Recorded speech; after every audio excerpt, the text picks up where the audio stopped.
Here's a criminal law and procedure question that covers a fair number of interesting issues. Take a look at the call of the question. 1. How should the appellate court rule on Don's arguments that A. The uncontradicted evidence established that the hospital physician, not Don, killed Vic? Discuss. Well, we don't need to read the fact pattern to have a pretty good idea about what the answer is to this question. Unless the doctor committed some extraordinary, unforeseeable act of malpractice, it's almost certain that the defendant is going to be liable for homicide.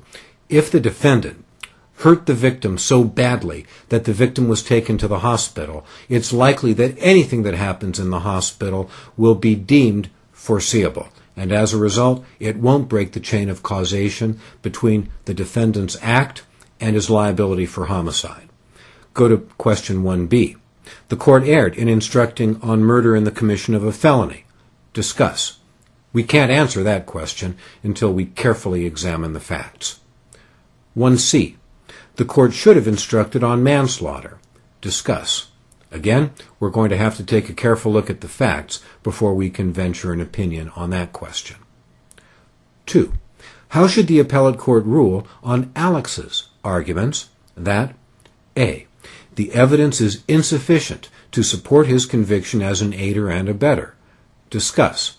We're going to have to take a look at the facts, but we know that if Alex offered any encouragement or advice or cheerleading, he's likely to be liable as an aider and abettor. If he did anything to help the defendant, he's probably eligible for a conviction based on aiding and abetting. Then question 2b.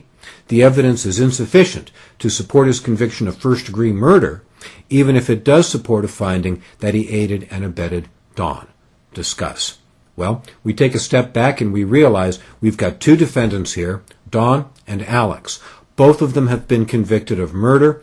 Both of them are trying to find some way to get appellate relief from those convictions. We'll have to take a careful look at the facts to be able to answer these questions, but it seems evident that this essay question is designed more as a series of short answer questions as opposed to some long, complicated theme essay.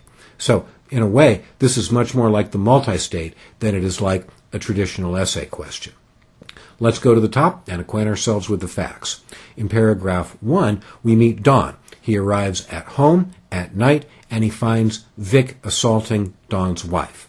Well, let's stop right there. If Don picked up a weapon and injured Vic, or even killed him at that point, it's possible that his use of deadly force would be justified as a defense of others' defense. But that's not what happens.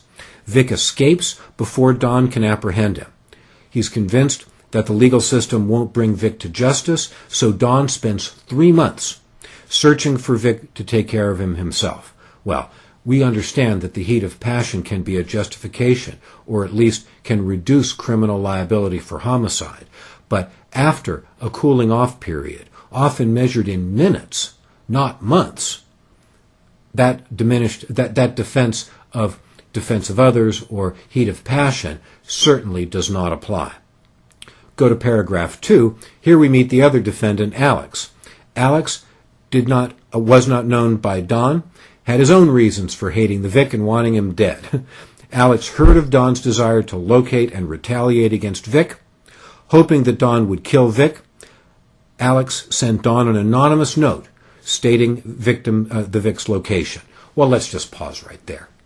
If nothing else happens in this fact pattern other than a homicide, we know that Alex is going to be guilty of first-degree murder. He is choosing to use Don as a weapon rather than using a gun or a knife or an explosive device or poison. But the intent to kill is obviously present here. Let's move on. Don took a pistol with him, found the victim where the note said the victim would be. There's a heated argument in which Don accused Vic of attempting to rape his wife, and Vic denied it. Then Don shot Vic in the head. End of paragraph 2. Our victim's got a gunshot wound to the head. Now, we can consider the idea about manslaughter here again. Notice what happened.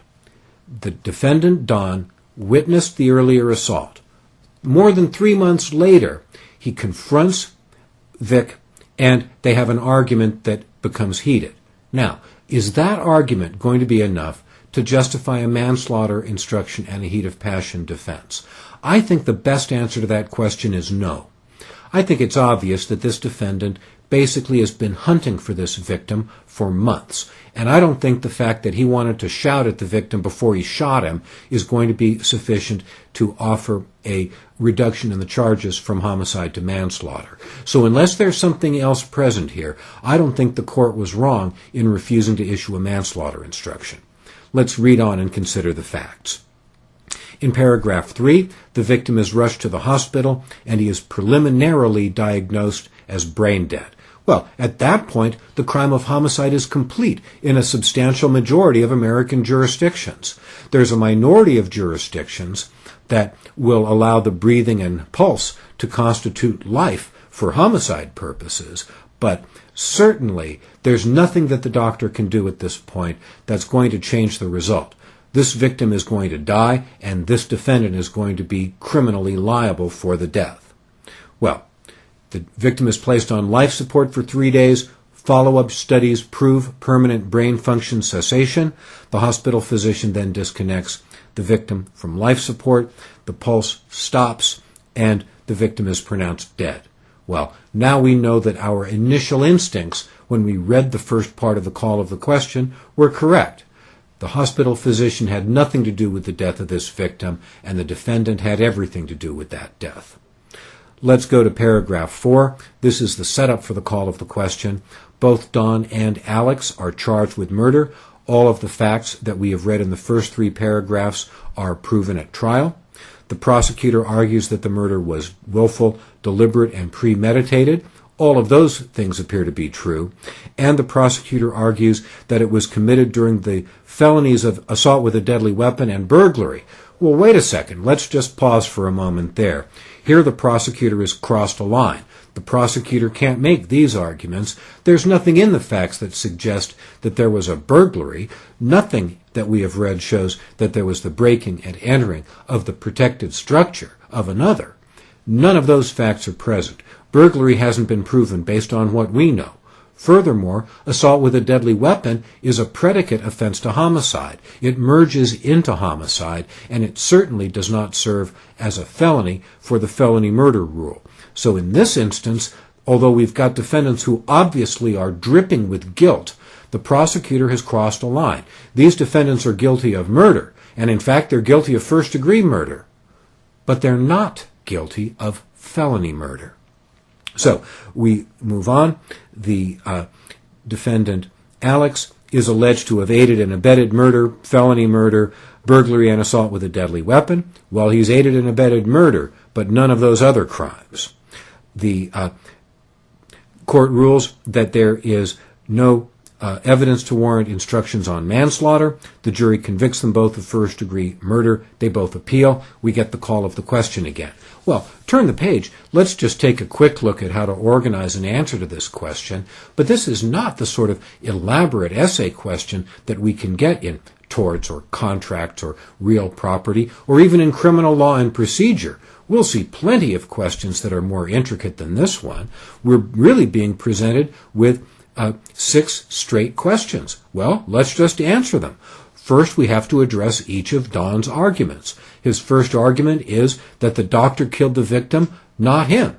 Well, that's not true. The doctor merely disconnected life support from a victim who already had ceased to have any brain function. That guy is dead with a capital D before the plug is pulled, and Don's first argument is frivolous, and it's a failure. So next we turn to felony murder. Now here, Don's got a much better argument. Don's a murderer, but he's not a burglar.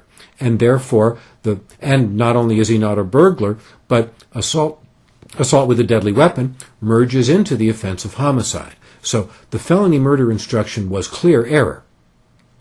Next, we turn to the manslaughter instruction. We look at both of the 2 peaks of emotional passion that Don reached, first at the time of the initial assault, and then secondly at the time of the argument right before the homicide. I don't think those facts are good enough to support a manslaughter instruction, and I would argue that the court did not err when it refused to give a manslaughter instruction. Now, by the way, let's just pause for a moment. On a bar exam essay or on a law school essay, I think one could make a fairly persuasive argument that the court should have instructed on manslaughter, using the same facts that I've just used to support the court's denial of a manslaughter instruction. I think my answer is more correct. I really don't think this is a manslaughter case. But remember, for essay purposes, we are being asked to analyze the facts and spot the issues. One can analyze the facts and sometimes reach a conclusion that will differ from the ones that I present. But the bottom line here is this defendant, Don, is guilty of first-degree murder. We turn next to Alex's arguments. We see that he's first arguing that there was insufficient evidence to show aiding and abetting. Well, that also is almost a frivolous argument. This guy, Alex, wanted the victim dead. He sent Don an anonymous note hoping that the result would be a dead victim. And in fact, that was the result. And we also know that Don had been looking for this victim for 3 months without success. So Alex's notifying Don of the victim's location was necessary in order for the homicide to be committed. Clearly, there's evidence to show aiding and abetting. But Alex's arguments get worse after that. He argues that there's insufficient evidence to show first-degree murder. And here again, he is dead wrong on the merits. What did Alex do? Alex sent a note to Don disclosing the victim's location. Why did Alex do it? Because Alex had the specific intent to cause the death of the victim. And you know what? Alex's little idea worked out pretty nicely for him and pretty badly for the victim. Alex deliberately caused Don to kill the victim. And as a result, Alex is guilty as a principle of first-degree murder. And that's the conclusion, and that's also the correct answer. I really don't think one could write a remotely persuasive answer suggesting that Alex is innocent. I say he is guilty with a capital G. And this fact pattern has given us a chance to take a fairly careful look at aiding and abetting. That's something that is rarely tested on essays and only occasionally tested on the multistate. But it's an issue that you are now better prepared to deal with than you probably were before.